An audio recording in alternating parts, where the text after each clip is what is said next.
Мен не істеймін ол жерде? Өзің кіре бер. Қазір кіріп, ағама бәрін айтып мойындаймыз. Сосын сеніңе барамыз.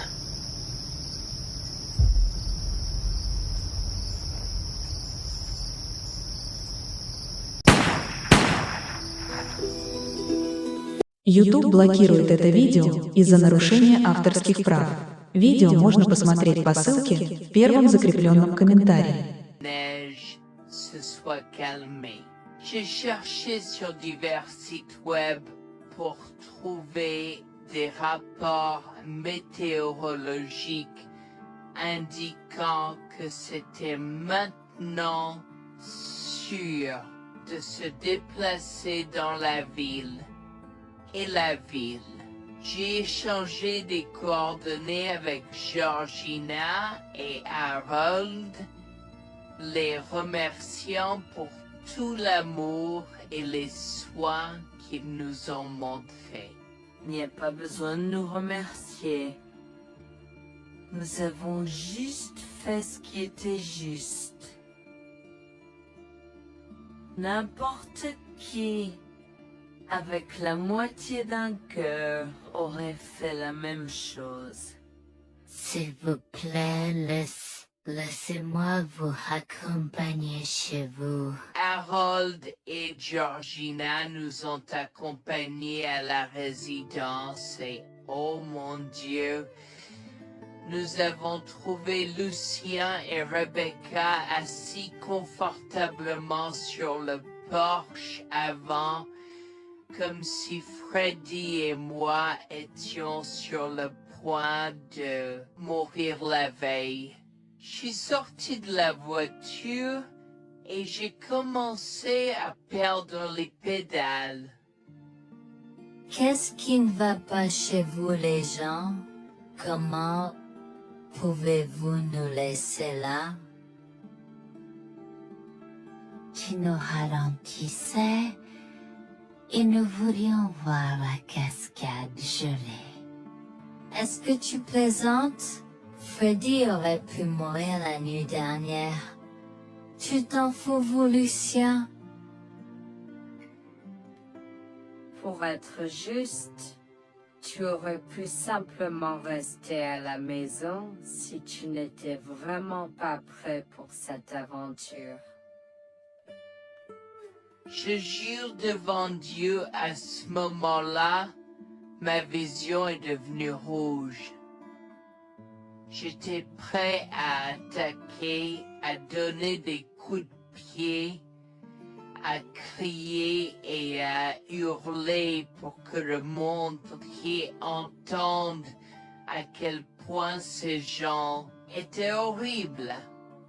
Non seulement ils nous ont laissés là, mais ils semblaient ne pas se soucier de ce qu'ils avaient fait.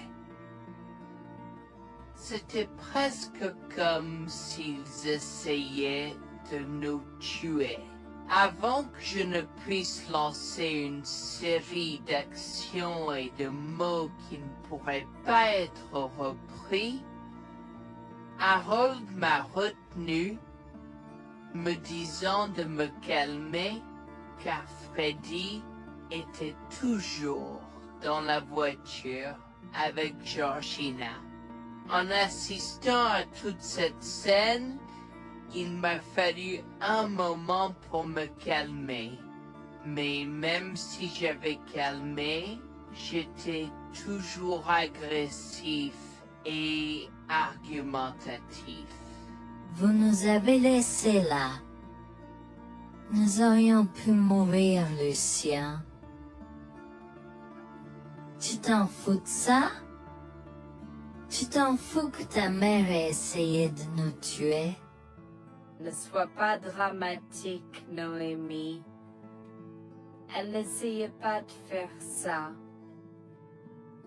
Regarde la raison pour laquelle nous ne sommes pas revenus te chercher, parce que nous savions que tu trouverais de l'aide et un abri. Je veux dire, Tu as toi-même indiqué cette cabane, n'est-ce pas? Il semble que tu aies obtenu l'aide dont tu avais besoin. Pas grâce à toi ou à ta mère. Je n'arrive pas à croire ce que je entends ce moment. Assez, tout le monde. Ne me donne pas mal à la tête. Comment peux-tu être si froid et sans cœur envers ta femme? J'ai la moitié d'une idée de venir te frapper. Essaie, vieil homme. Je te mets au défi. Écoute, Noémie. Je suis désolée que tu n'aies pas pu gérer un peu le mauvais temps, mais je jure qu'il n'y avait aucune mauvaise intention de ma part. Écoute, Noémie, je suis désolée que je n'ai pas pu gérer un peu le mauvais temps, mais je jure qu'il n'y avait aucune mauvaise intention de ma part. Oh oui. Pourquoi diable irais-tu faire de la randonnée à cette période de l'année? Nous ne te voyons jamais pendant cette période, alors quoi maintenant? Pourquoi maintenant quand tu as un enfant qui ne voulait que se connecter avec toi? Quelqu'un pourrait argumenter que ce niveau de négligence grossière était intentionnel, Becky. Tu es une personne malade et pathétique. Cela a semblé faire fondre l'extérieur froid et dur de Becky, qui avait l'air douloureuse, du moins pendant un instant, avant de revenir à son extérieur de méchante sorcière de l'Ouest. Je ne sais pas ce que tu essaies d'insinuer, mais si tu cherches une bataille, je peux t'assurer que tu la perdras. Tu oublies que je suis une femme riche. J'ai accès au meilleur. Voyons comment ton petit argument va se passer en cours, vieil homme. Vous êtes malade avec votre malade, je souhaite que vous restiez fiers. Tu sais quoi, Noémie? Je m'en fiche maintenant. Je n'ai plus besoin de faire semblant devant toi et tout le monde. Alors, laisse-moi te dire les choses clairement pour que tout le monde puisse entendre. Je m'en fiche de toi et de ce bébé. Honnêtement, je souhaite que vous soyez tous les deux morts hier. Au moins, vous auriez arrêté de me déranger avec vos tentatives pour rencontrer ce bébé. Est-ce que je parais en avoir quelque chose à faire? J'ai fait mon geste vers elle comme si mon corps avait une volonté propre. Je me suis approché d'elle et l'ai giflée. J'ai continué à la gifler et à donner des coups de pied aussi fort que possible jusqu'à ce que Jack et Harold me déchirent. Tu m'instaudes. Comment osais-je? Comment osez-vous vous asseoir là et défendre cette sorcière? Elle l'avait mérité. Toi, je vais te poursuivre en justice. Comment oses-tu me mettre les mains dessus? Elle ne voulait évidemment pas cela. Regardez, il semble que les tensions soient élevées en ce moment. Pourquoi ne pas tous prendre une grande respiration? Entrons et réglons cela. Vous êtes un homme faible et pathétique. Et j'espère que vous passerez le reste de votre vie à expier ce que vous avez fait à votre fils. Avant que Jack ne puisse répondre, je lui ai craché au visage avant de rentrer à l'intérieur, de prendre Freddy et ses affaires, et de monter dans la voiture avec Georgina et Freddy. Maman, j'ai peur. Que se passe-t-il? Pourquoi tu combattu, grand-mère? Chérie, je suis vraiment désolée que tu aies dû voir ça. Les choses sont beaucoup plus compliquées ici et je ne veux pas te mentir. Mais je crains que tu ne sois un peu trop jeune pour comprendre. Mais pour l'instant, je suis désolée de devoir te dire que pour l'instant, il semble que grand-mère et papa ne veulent pas de nous ici. Nous ne pouvons pas être ici parce que papa et grand-mère ne sont pas très gentils et je ne veux pas que tu sois autour de personnes qui ne sont pas gentilles. Mais Georgina et Harold sont gentils, n'est-ce pas?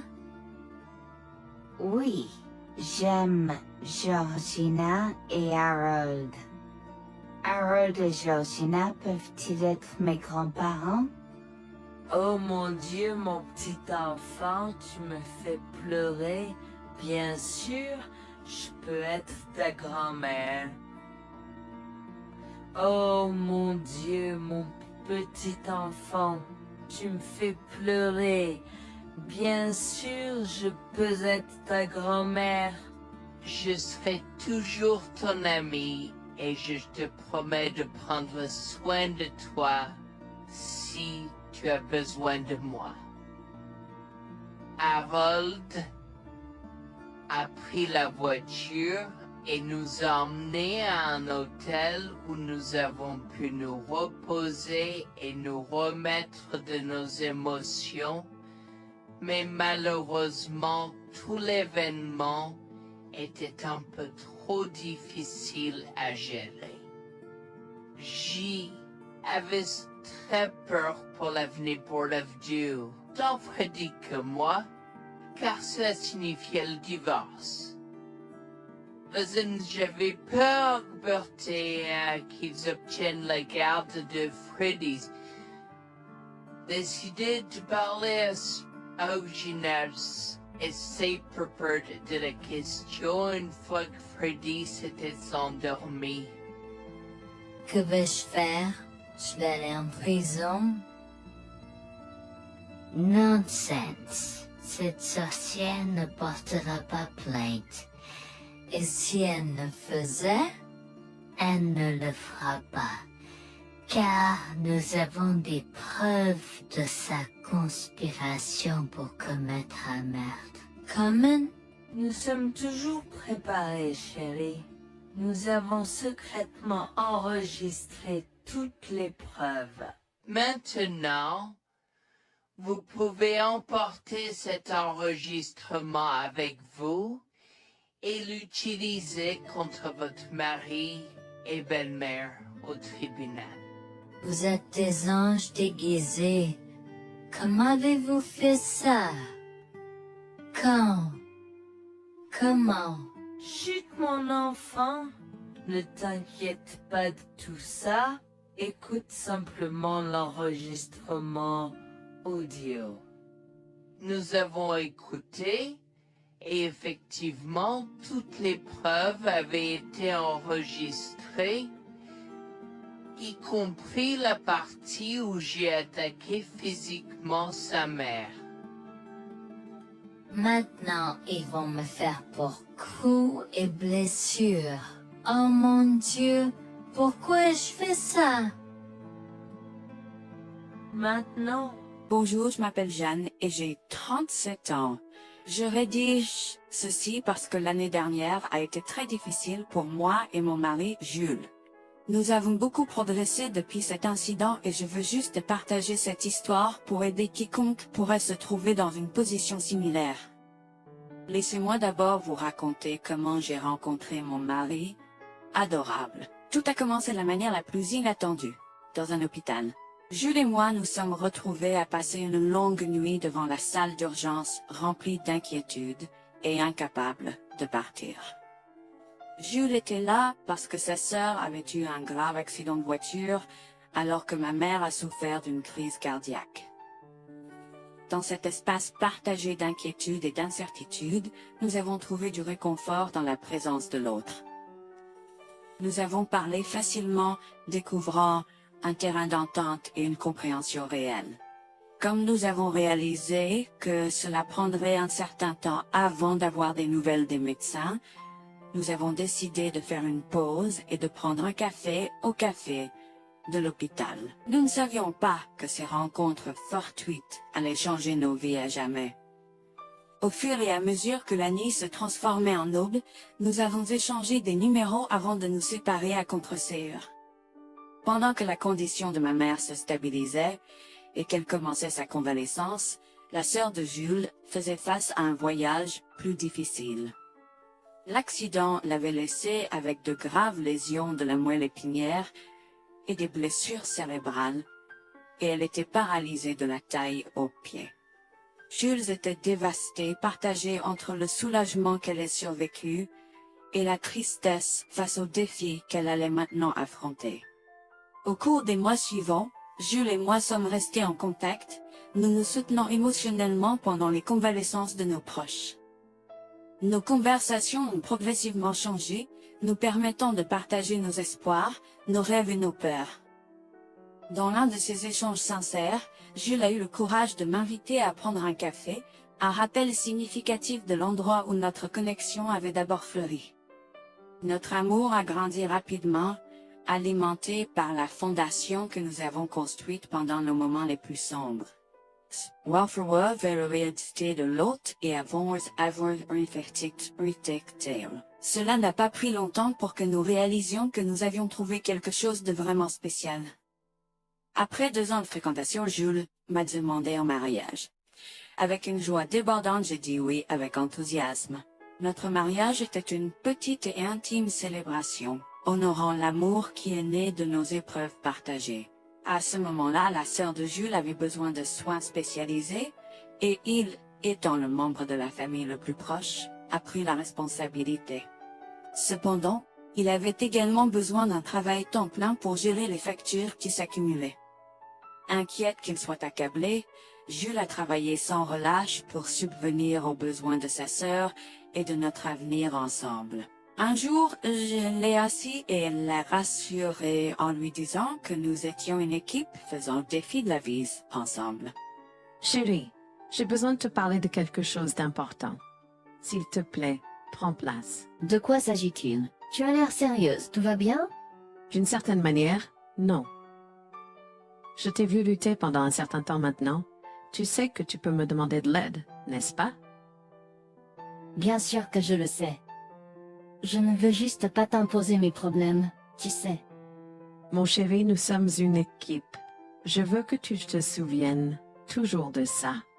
Nous faisons face aux défis de la vie ensemble et il n'y a rien d'individuel dans notre relation, seulement la nôtre. Je veux te soutenir, toi et ta sœur, de toutes les manières possibles. Cela signifie beaucoup pour moi, bébé.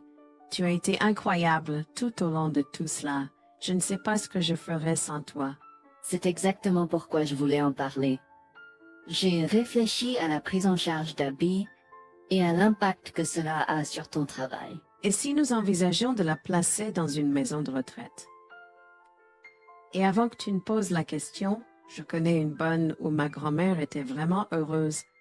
Elle a même préféré cela à vivre à la cimetière. Je ne sais pas, je veux dire, c'est une décision importante et risquée à prendre. Je comprends, mais réfléchis grec. Cela permettrait de te trouver un meilleur emploi payant pour que nous puissions nous assurer qu'Abby reçoit les soins qu'elle mérite. Nous pouvons la visiter régulièrement et être toujours là pour elle. Mais cela soulagerait une partie de la charge sur tes épaules. Tu as raison. C'est un choix difficile, mais je fais confiance à ton jugement. Je suis heureuse que tu me laisses enfin t'aider. Crois-moi, les choses sont plus faciles quand on peut partager ses fardeaux avec quelqu'un. Je veux dire, c'est comme ça que nous nous sommes trouvés, non? Comment pourrais-je jamais l'oublier? Je t'aime tellement. Merci de rester à mes côtés. Tais-toi, pas besoin de remerciements. Tu sais que je serai toujours là pour toi. Je t'aime aussi, chérie. Jax m'a fait confiance et nous avons trouvé une maison de retraite pour Abby. Au cours des prochains mois, Jax a trouvé un travail mieux rémunéré et a rendu visite à sa sœur tous les jours. Le rétablissement d'Abby a progressé de manière surprenante bien qu'elle soit paralysée. Elle a commencé à se déplacer dans la maison de retraite dans son fauteuil roulant, déterminée à explorer. La maison de retraite permettait aux résidents de sortir avec des membres de leur famille enregistrés, alors je lui ai envoyé une allocation mensuelle pour l'aider à s'amuser. La mère de Jax, Grégoire, a entendu parler de son dévouement au bien-être d'Abby et des efforts qu'il a déployés pour s'occuper d'elle.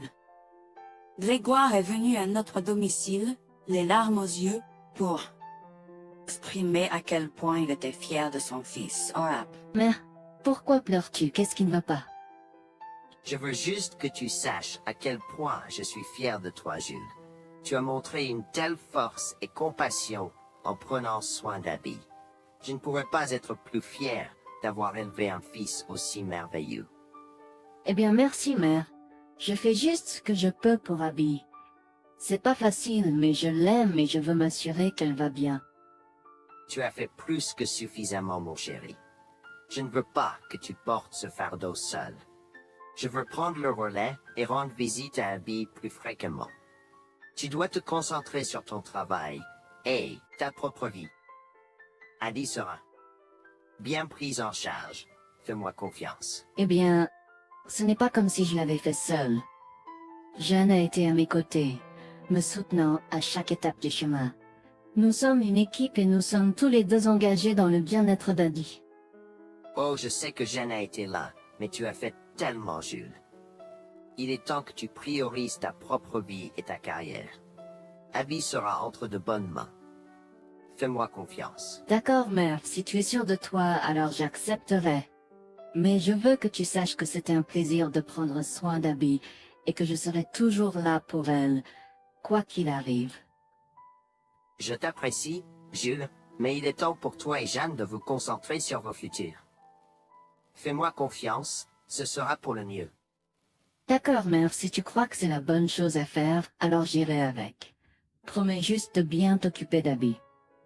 Je te le promets, maman, tu peux compter sur moi. Maintenant, m'en va et concentre-toi sur ton travail. Laisse-moi m'occuper de la garde d'Abby. J'ai trouvé l'intérêt subi de Grégoire pour Abby un peu étrange, mais je me suis tue car je savais que ce moment était important pour Jules. L'année suivante, Jules s'est concentré sur son travail et obtenu une augmentation. J'ai également obtenu une augmentation, ce qui nous a permis d'augmenter l'allocation mensuelle de base d'Abby.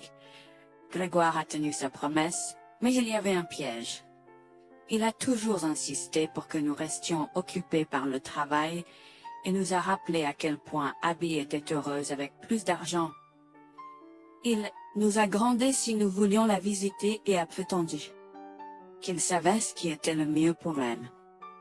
Grégoire nous a fait appeler avant de rendre visite à Abby, donc il a contrôlé notre accès à elle.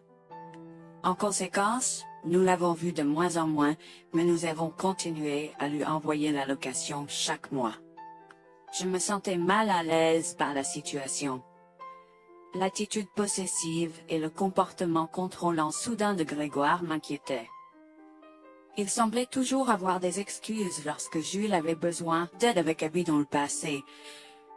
Cependant, je n'ai rien dit car je savais à quel point Abby était importante pour les Jules. Malgré les défis, Jules et moi sommes restés engagés à soutenir Abby. Nous avons tenu notre promesse de fournir une assistance financière, même si nous ne pouvions pas être avec elle autant. Nous avons cru qu'Abby méritait les meilleurs soins. Même si nous ne pouvions pas être avec elle autant, nous avons cru qu'Abby méritait les meilleurs soins et le bonheur, et nous voulions qu'elle ait les moyens de profiter de la vie à fond. Un jour, Jules était un peu trop submergé par le manque d'Abby.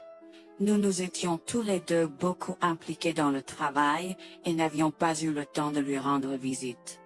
Nous avons décidé de lui rendre visite sur un coup de tête. Nous ne l'avons pas dit à Grégoire car nous ne voulions pas entendre ses remontrances ou ses réprimandes. Avant d'arriver à la maison de retraite, Jules et moi nous sommes arrêtés au supermarché pour acheter à Abby toutes ses collations préférées. Nous étions tous les deux très excités de la voir et de passer du temps de qualité avec elle. J'ai même apporté ma Nintendo Switch pour qu'elle puisse y jouer. Nous sommes entrés et avons immédiatement commencé à chercher Abby, mais nous ne pouvions pas la voir nulle part. Je pensais qu'elle était probablement partie pour un rendez-vous chez le médecin ou qu'elle était probablement dans le jardin. Nous avons trouvé l'infirmière d'Abby, Mme Smith. Elle nous a regardés avec confusion. « Excusez-moi, pourriez-vous nous dire où est Abby? Nous la cherchons. » Charlie, savez-vous pas ce qui s'est passé? Non, nous n'en savons rien. S'il vous plaît, dites-le nous. Que s'est-il passé? Est-ce que Abby va bien? J'ai essayé de contacter Grégoire car il a insisté pour être le point de contact pour toutes les informations concernant Abby, mais il n'a jamais répondu à mes appels. S'il vous plaît, dites-nous simplement ce qui s'est passé. Est-ce que Abby va bien? Je suis vraiment désolée de vous apprendre cette nouvelle. Alors que nous administrions un nouveau médicament à Abby, son corps a eu une réaction sévère. Elle est tombée en état de choc, malgré nos efforts et d'aide.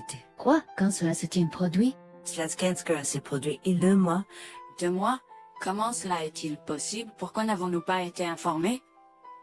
Je m'excuse pour cette omission.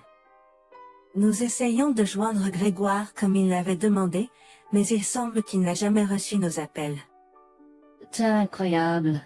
Nous aurions dû être au courant, nous aurions dû appeler Abby. Merci de nous l'avoir dit, Manager Smith. Nous aurons besoin de temps pour traiter cela. Pouvez-vous nous laisser un peu d'intimité? Bien sûr, prenez tout le temps dont vous avez besoin. Je serai là si vous avez des questions ou si vous avez besoin d'aide. Je suis vraiment désolée pour votre perte. Je pouvais sentir le monde de Jules s'effondrer et le mien aussi. Bien que Abby ne soit pas ma propre sœur, je la traitais comme telle. Je m'efforçais de la connaître. Au fil du temps, je suis absolument tombée amoureuse d'elle. Nous étions comme des sœurs. Abby a été si pleine de vie malgré sa situation. Jules était un désordre de larmes, pendant que je ne pouvais tout simplement pas me résoudre à pleurer.